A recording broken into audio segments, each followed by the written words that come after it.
ನಮಸ್ಕಾರ, ನನ್ನ ಹೆಸರು ಹನುಮಂತರಾಯ್ ಅಂತೇಳಿ. ಬೈಪ್ ಗ್ರಾಮೀಣಾಭಿವೃದ್ಧಿ ಮತ್ತು ಡಿಜಿಟಲ್ ಗ್ರೀನ್ ಯೋಜನೆಯಲ್ಲಿ BPO ಆಗಿ ಕೆಲಸ ಮಾಡ್ತಾ ಇದ್ದೀನಿ. ಇತ್ತೀಚಿನ ದಿನಗಳಲ್ಲಿ ಮದುವೆ ಶುಭ ಸಮಾರಂಭಗಳಿಗೆ ಅತಿ ಹೆಚ್ಚಾಗಿ ನಾವು ಬಾಳೆ ಎಲೆ ಮತ್ತು ಬಾಳೆಹಣ್ಣನ್ನು ಅತಿ ಹೆಚ್ಚಾಗಿ ಉಪಯೋಗ ಮಾಡ್ತೀವಿ. ಈ ಬಾಳೆ ಎಲೆ ಮತ್ತು ಬಾಳೆಹಣ್ಣನ್ನು ಅತಿ ಹೆಚ್ಚಾಗಿ ಮತ್ತು ಅತ್ಯುತ್ತಮ ರೀತಿಯಲ್ಲಿ ಸಾವಯವ ಕೃಷಿ ಪದ್ಧತಿಯಲ್ಲಿ ಉಳ್ಳೇನಹಳ್ಳಿ ಗ್ರಾಮಸ್ಥದಲ್ಲಿ ಒಬ್ಬ ರೈತರು ಬೆಳೆದಿದ್ದಾರೆ. ಅವರ ಮುಖಾಂತರ ನಾವು ಪರಿಚಯ ಮಾಡಿಕೊಂಡು ಈ ರೀತಿ ಯಾವ ರೀತಿ ಬೆಳಿಬೇಕು ಎಂಬುದನ್ನು ತಿಳ್ಕೊಳ್ಳೋಣ ಬರ್ರಿ.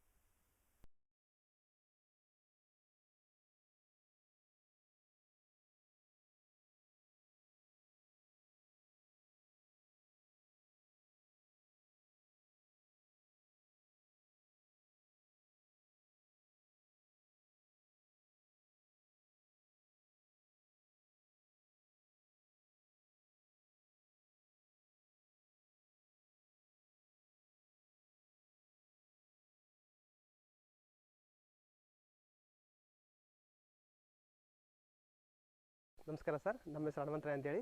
ನಾವು ಡಿಜಿಟಲ್ ಗ್ರೀನ್ ಮತ್ತು ಬೈಪ್ ಗ್ರಾಮೀಣಾಭಿವೃದ್ಧಿ ಸಂಸ್ಥೆಯಿಂದ ಬಂದಿದ್ದೀವಿ.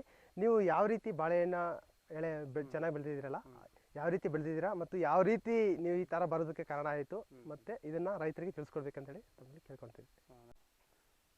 ವೀಕ್ಷಕರಿಗೆ ನಮಸ್ಕಾರ. ನಮ್ಮ ಹೆಸರು ಕರಿಗೌಡ ಅಂತ. ಉಳ್ಳೇನಹಳ್ಳಿ ಗ್ರಾಮದಲ್ಲಿ ನಾವು ಹೆಚ್ಚು ಕಮ್ಮಿ ಒಂದು 60 ಕುಂಟೆ ಬಾಳೆ ಮಾಡಿದ್ದೀವಿ.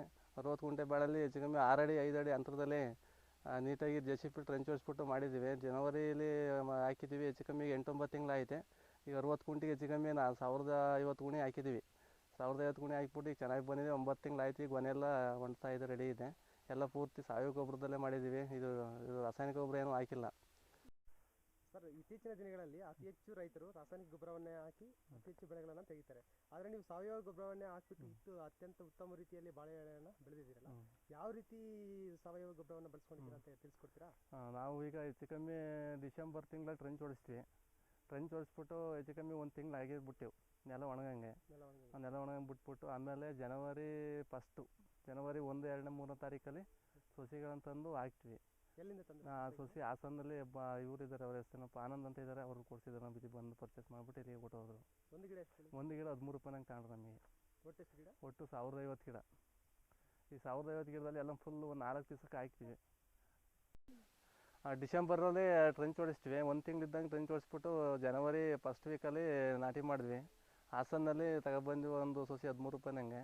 ಅವ್ರು ಇಲ್ಲಿಯೇ ಡೆಲಿವರಿ ಕೊಟ್ಟರು. 13 ರೂಪಾಯಿನಂಗೆ ತಗೊಂಡು ಹಾಕಿ ಅದಾದಮೇಲೆ ಒಂದು 2 ತಿಂಗಳು 3 ತಿಂಗಳು ಆದಮೇಲೆ ಅವರು ಒಂದು ಗುಡಿಗೆ ಹೆಚ್ಚು ಕಮ್ಮಿ ಒಂದು ಅರ್ಧ kg ಬೇವಿನ ಹಿಂಡಿ, ಇನ್ನು ಟ್ರೈಕೋಡರ್ಮ, ಇನ್ನು ಜೈವಿಕ ಗೊಬ್ಬರ ಸೇರಿಸ್ಬಿಟ್ಟು ಒಂದು ಅರ್ಧ kg ಎಲ್ಲ ಗಿಡಕ್ಕೂ ಹಾಕಿ ಗುಣಿಗೆ ಅರ್ಧ ಅಡಿ ಟ್ರೆಂಚ್ ಹೊಡಿಸಿ ಅದ್ರ ಕೆಳಗಡೆ ಹಾಕಿ ಮೇಲೆ ಗಿಡ ಎಲ್ಲ ನೆಟ್ಟಿದ್ದೀವಿ. ಇದು ಬಾಳೆ ಗಿಡ 3 ತಿಂಗಳು ನಾಟಿ ಮಾಡಿದ ನಂತರ ಬಯೋಸ್ಟಿನ್ ಅನ್ನ ಸಿಂಪರಣೆ ಮಾಡಿದೀನಿ ಅಂತಾರಲ್ಲ, ಯಾವ್ದಕ್ಕೆ ಮಾಡಿದ್ರು? ಅದು ಬಯೋಸ್ಟಿನ್ ಅಂದ್ರೆ ಅದು ಚೆನ್ನಾಗಿ ಗಿಡ ಚೆನ್ನಾಗಿ ಬರುತ್ತೆ. ಈಗ ಹುಳ ಪಳ ಕಡಿದಂಗೆ ಹೊರಗಡೆಯಿಂದ ಯಾವುದೇ ಕೀಟನಾಶಕ ಬಂದರೂ ಅದಕ್ಕೂ ಟಚ್ ಆಗಲ್ಲ. ಅದು ಒಂಥರ ಮೆಡಿಸಿನ್ ಔಷಧಿ ಲೆಕ್ಕಾಚಾರವೇ. ಅದು ಹೊಡೆದ್ರೆ ಗಿಡ ಚೆನ್ನಾಗಿ ಬರುತ್ತೆ ಅಂತ ಹೇಳಿ ಹೆಚ್ಚು ಕಮ್ಮಿ 2 ತಿಂಗಳು ಆದ್ಮೇಲೆ 2 ತಿಂಗಳಿಗೆ ಒಂದ್ಸರಿ ಅಂದರೆ 3 ತಿಂಗಳು 4ನೇ ತಿಂಗಳವರೆಗೂ ಅದು ಹೊಡೆದ್ವಿ. 4ನೇ ತಿಂಗಳು ಹೊಡೆದ್ಮೇಲೆ ಗಿಡ ಚೆನ್ನಾಗಿ ಬೆಳೀತಾ ಬಂತು. ಆಮೇಲೆ ಈ ತೆಂಗಿನ ಮರದೆಲ್ಲ ಈ GB ಕುರಂಬಡೆ ಎಲ್ಲ ಇದೆಯಲ್ಲ, ಗರಿ ಎಲ್ಲ ಏನಿದೆ ಫುಲ್ ಗುಂಡಿ ಒಳಗೆ ಟ್ರೆಂಚ್ ಒಳಗೆ ಎಲ್ಲ ತುಂಬಿದ್ವಿ. ಎಲ್ಲ ತುಂಬಿಬಿಟ್ಟು ಪೂರ್ತಿ ಇದು ಮಾಡಿಬಿಟ್ಟು ಅದನ್ನು ಮಣ್ಣು ಎಳೆದು ಕೆಳಗಡೆಗೆ ಒಂದು ಅರ್ಧ ಅಡಿ ಮಣ್ಣು ಎಳೆದು ಅದು ಮುಚ್ಚಿಣಂಗೆ. ಆಮೇಲೆ ನೀರು ಕಟ್ಟಿ ಎಲ್ಲ ಫುಲ್ ಕರಗಿ ಅದರ ಈ ಗೊಬ್ಬರ ಹಾಕ್ದಂಗೆ ಚೆನ್ನಾಗಿ ಬರುತ್ತೆ ಅಂತೇಳಿ ಇದು ಮಾಡಿದ್ವಿ. ಮತ್ತು ಇತ್ತೀಚೆಗೆ ಏನಾದರೂ ಇನ್ನೊಂದ್ಸಲ ಹೊಡೆದ್ರೆ ಏನಾದರೂ? ಇಲ್ಲಿ ಇನ್ನೊಂದ್ಸರಿ ಹೊಡೆದಲ್ಲ, ತಿಂಗಳಿಗೆ ಒಂದ್ಸರಿ ಫ್ರೈ ಮಾಡಿದ್ವಿ ಬಯಸ್ತಿನ್ನೆ. ಅದು ಹೆಚ್ಚು ಕಮ್ಮಿ 6 ತಿಂಗಳು ತನಕ ಫ್ರೈ ಮಾಡಿದ್ವಿ 3 ಸರಿ. ಅದಾದ್ಮೇಲೆ ಈಗ 3 ಸರಿ ಫ್ರೈ ಮಾಡಿ ಆದಮೇಲೆ ಈಗ ಇದೆಲ್ಲ ಈ ಪ್ಯಾಕೆಟಲ್ಲಿ ಇದು ತಗೊಬಂದು ಕೊಟ್ರಿದ ಇದನ್ನು ಹೊಡೆದ್ವಿ. ಇದನ್ನು ಬಾಳೆ ಸ್ಪೆಷಲ್ ಅಂತೇಳಿ ಸಿಗುತ್ತೆ ಅಂತ ಇದು ಮಾಡ್ಯಾರು. ಇದನ್ನು ನಾವು ಸೊಸಿ ಏನು ತಗೊಂಡಿದ್ವಿ ಅವ್ರ ಹತ್ರನೇ ತರಿಸ್ಬಿಟ್ಟು ಹೊಡೆದ್ವಿ. ಇದೆಲ್ಲ ತಂದರೆ ಸರ್? ಇದು ಹಾಸನಲ್ಲೇ. ಹಾಸನ ಅವರು ನಮ್ಮ ಇವರು ಸೊಸಿ ಕೊಟ್ಟರಲ್ಲ, ಅವರೇ ತಗೊಬಂದು ಕೊಟ್ಟರು. ಅವ್ರು ಬೆಂಗಳೂರಿನ ತರಿಸ್ತೀನಿ ಅಂತ ಅಂದ್ರಲ್ಲ, ಅದಕ್ಕೆ ಕೊಟ್ಬಿಟ್ಟು ಇಲ್ಲೇ ತಗೊಬಂದು ಹೊಡೆದ್ವಿ. ಇದ್ದೇನೆ ಈಗ ಬಾಳೆ ಎಲ್ಲ ಚೆನ್ನಾಗಿ ಎಲ್ಲೆಲ್ಲ ಇದಾಗಿದೆ. ಈಗೇನು ಹೆಚ್ಚು ಕಮ್ಮಿ ಗೊನೆ ಹೊಂಡೋಷ್ಟು ಟೈಮ್ ಬಂದು ಗೊನೆ ಹೊಂಡೋಗಿ ಮಾತ್ರ ಹೊಡಿಬೇಕು ಅಂತ ಹೇಳಿದ್ರಿಂದ ಅದಕ್ಕೆ ಹೋಗಿ ಇದಕ್ಕೆ ಹೆಚ್ಚು ಕಮ್ಮಿ ಇದು 1 kg ಪ್ಯಾಕ್ ಅಲ್ವಾ. ಇದು 1 kg ಅಂದರೆ ಹೆಚ್ಚು ಕಮ್ಮಿ 5ರಿಂದ 6 ಕ್ಯಾನಿಗೆ ಆಗುತ್ತೆ. 6 ಕ್ಯಾನ್ ಒಂದಲ್ಲಿಗೆ ಹೆಚ್ಚು ಕಮ್ಮಿ ಒಂದು ಕ್ಯಾನ್ 15 ಲೀಟ್ರು, 15 16 18 ಲೀಟ್ರ್ ಇರುತ್ತೆ. ಹೆಚ್ಚು ಕಮ್ಮಿ 100 ಲೀಟ್ರಿಗೆ ಆಗುತ್ತೆ ಇದು. ನಮ್ಮ ಭೂಮಿಲಿ ಮಣ್ಣಿನಲ್ಲಿ ಇರ್ತಕ್ಕಂಥ ಪೋಷಕಾಂಶ ಯಾವುದು ಕಡಿಮೆ ಇತ್ತು. ಅದರಿಂದ ಅದನ್ನು ಇದು ಇಂಪ್ರೂವ್ ಮಾಡಬೇಕು ಅಂತ ಹೇಳಿ ಇದನ್ನು ಬಾಳೆ ಸ್ಪೆಷಲ್ ಅಂತ ಹೇಳಿ ಇದನ್ನು ಭಾರಿ ಚೆನ್ನಾಗಿರುತ್ತೆ ಭೂಮಿ, ನಮ್ಮ ಭೂಮಿಗೆ ಇದಕ್ಕೂ ಸೆಟ್ ಆಗುತ್ತೆ ಅಂತ ಹೇಳಿ ಇದನ್ನು ಹಾಕ್ಯಂಡು ಹೊಡೆದಿದ್ವಿ ಬಾಳೆಗೆ.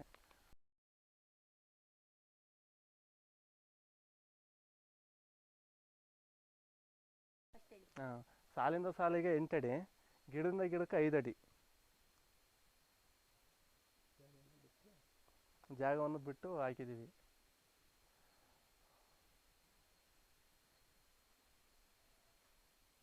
ಈಗ ಒಟ್ಟಾರೆಗೆ ಎಷ್ಟು ತಿಂಗಳಾಗಿದೆ? ಇದು ಹೆಚ್ಚು ಕಮ್ಮಿ ಒಂದು 9 ತಿಂಗಳು ನಡೀತೈತೆ. 8 ತಿಂಗಳು ತುಂಬಿದೆ, 9 ತಿಂಗಳು ನಡೀತೈತೆ. 9 ತಿಂಗಳು ನಡೀತೈತೆ.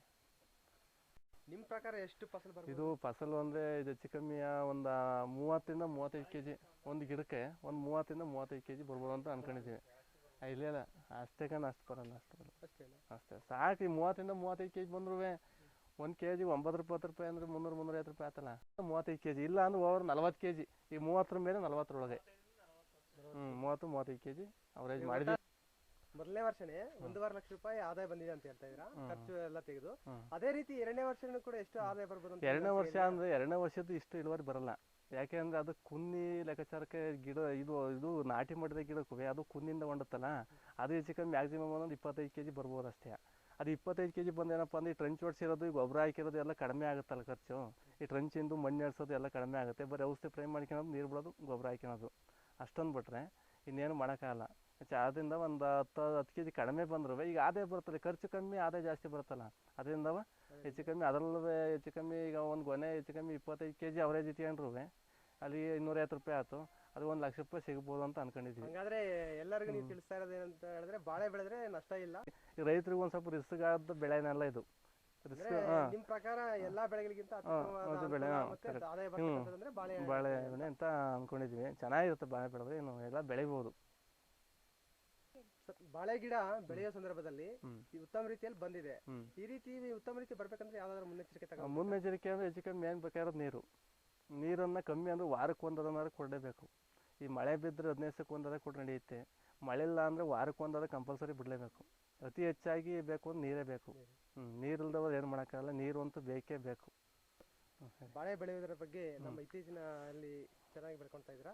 ಇದರ ಮಾಹಿತಿ ಬಗ್ಗೆ ನಿಮ್ಮ ಊರಿನಲ್ಲಿರ್ತಕ್ಕಂತಹ ರೈತರಿಗೆ ಯಾವ ರೀತಿ ಆದ್ರೂ ಸಲಹೆ ಮತ್ತೆ ಏನಾದರೂ ನೀಡ್ತೀರಾ? ಹೇಳ್ತೀವಿ. ಈಗ ನಾವು ಬಾಳೆ ಬೆಳೆಯಂತರಿಗೆ ಸಲಹೆಯನ್ನ ತಿಳಿಸ್ತೀವಿ.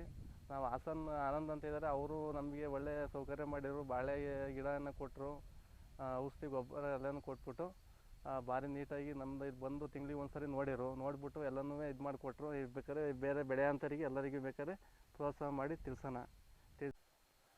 ಅವ್ರು ಆನಂದ್ ಅವರು ಒಂದು ಗಿಡಕ್ಕೆ 13 ರೂಪಾಯಿನಂಗೆ ತಗೋತಾರೆ. 13 ರೂಪಾಯಿನ ತಗೊಂಡ್ರು ತಿಂಗಳಿಗೆ ಒಂದ್ಸರಿ ಬಂದದಕ್ಕೆಲ್ಲ ಚಾರ್ಜ್ ಮಾಡಿ ಅದರಲ್ಲೇ ಇದು ಮಾಡಿಕೊಟ್ಟು ನೀಟಾಗಿ ಸಲಹೆಯನ್ನು ಕೊಡಲಿಕ್ಕೆ ಅವರು ಬೇರೆ ಕಡೆ 12 ರೂಪಾಯಿ 11 ರೂಪಾಯಿ ಸಿಗುತ್ತೆ. ಆದರೂ ಅವ್ರು 1 ರೂಪಾಯಿ 2 ರೂಪಾಯಿ ಜಾಸ್ತಿ ತಗೊಂಡ್ರು ಇಲ್ಲಿ ಬಂದು ಎಲ್ಲ ನೀಟಾಗಿ ಹೇಳ್ಕೊಡ್ತಾರಲ್ಲ, ಅದರಿಂದ 2 ರೂಪಾಯಿ ಜಾಸ್ತಿ ಹೋದ್ರೂ ಪರವಾಗಿಲ್ಲ ಅಂತೇಳಿ ಅವ್ರನ್ನೇ ತರ್ಸ್ಕೊಂಡು ಇದು ಮಾಡಿ ಎಲ್ಲನೂ ಬೆಳೆಯನ್ನು ಬೆಳೆದಿದ್ದೀವಿ. ಇಲ್ಲಿಯ ತನಕ ಬಾಳೆ ಬೆಳೆಯನ್ನು ಯಾವ ರೀತಿ ಬೆಳ್ಕೋಬೇಕು ಎಂಬ ಹೇಳ್ಬಿಟ್ಟು ಸಾವಯವ ಗೊಬ್ಬರದಲ್ಲಿ ಉತ್ತಮ ರೀತಿಯ ಬೆಳ್ಕೋಬೇಕು ಅಂತೇಳಿ ಸಂಪೂರ್ಣ ಮಾಹಿತಿಯನ್ನು ನೀಡ್ಕೊಡ್ತಕ್ಕಂಥ ಕರಿಗೌಡರವರಿಗೆ ನಾವು ವಂದನೆಗಳನ್ನು ಸಲ್ಲಿಸ್ತಾ ಇದ್ದೀವಿ.